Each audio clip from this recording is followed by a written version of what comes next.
बाड़मेर से खबर है। सड़क हादसे में हिस्ट्री शीटर विरधाराम की मौत हो गई। यूपी के कानपुर एक्सप्रेस हाईवे पर हादसा हुआ। बिल्होर के पास ट्रेलर से टकराई थी कार। हादसे में विरधाराम की मौत हो गई। 2 अन्य साथी घायल हो गए। एक दिन पहले पुलिस ने हिस्ट्री शीटर की संपत्ति को सीज किया था। आलीशान घर के आगे संपत्ति फ्रीज करने का बोर्ड लगाया गया था। बड़ी जानकारी आपको बाड़मेर से दे रहे हैं, जहां सड़क हादसे में हिस्ट्री शीटर विरधाराम की मौत हो गई है। तो यूपी के कानपुर एक्सप्रेस हाईवे पर हादसा हुआ। बिल्होर के पास में ट्रेलर से कार टकरा गई। हादसे में विरधाराम की मौत, तो 2 अन्य साथी घायल हुए और एक दिन पहले ही पुलिस ने हिस्ट्री शीटर की संपत्ति को सीज किया था। दुर्ग सिंह हमारे सहयोगी इस खबर पर जुड़ गए हैं। दुर्ग, पूरी जानकारी दें।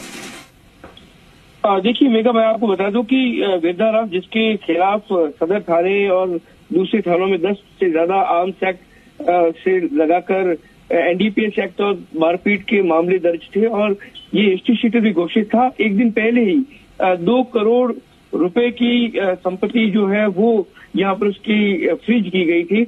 यहाँ पर उसकी आलीशान कोठी, एक लग्जरी उसकी कार, 3 बसें, इन सारी चीजों को सीज किया गया था। और उसके बाद बताया जा रहा है कि ये कानपुर जा रहा था, माफरे गया जा रहा था और कानपुर के पास एक्सप्रेस हाईवे पर यह हादसा होता है।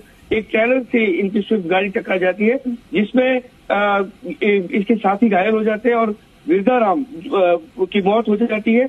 और आज सुबह तड़के जब इसकी ये खबर वायरल हुई, उसके बाद बाड़मेर पूरे में यह चर्चा का विषय बना, क्योंकि एक दिन पहले ही यह चर्चा में इसलिए आया क्योंकि इसकी करोड़ों रुपए की संपत्ति सीज की गई थी और देर रात ये हादसा होता है। तो लोग जो है वो सोशल मीडिया पर अलग अलग तरीके से इस घटनाक्रम को लेकर चर्चाएं कर रहे हैं और इस मामले को लेकर हालांकि बाड़मेर पुलिस से भी हमारी बातचीत हुई है, लेकिन उनका ये कहना है कि उनके पास इस तरह की कोई सूचना नहीं है। लेकिन उसके बाद ये पुष्टि उत्तर प्रदेश से ही कर दी गई कि और जो फोटो वायरल हुई उसके आधार पर यह पुष्टि हो गई कि विरधाराम जो तस्कर हिस्ट्री शीटर थे उसकी इस हादसे में मृत्यु हो गई है और अन्य जो साथी है वो जख्मी हो गए हैं। जी ठीक है, बहुत बहुत शुक्रिया आपका दुर्ग इस तमाम जानकारी के लिए।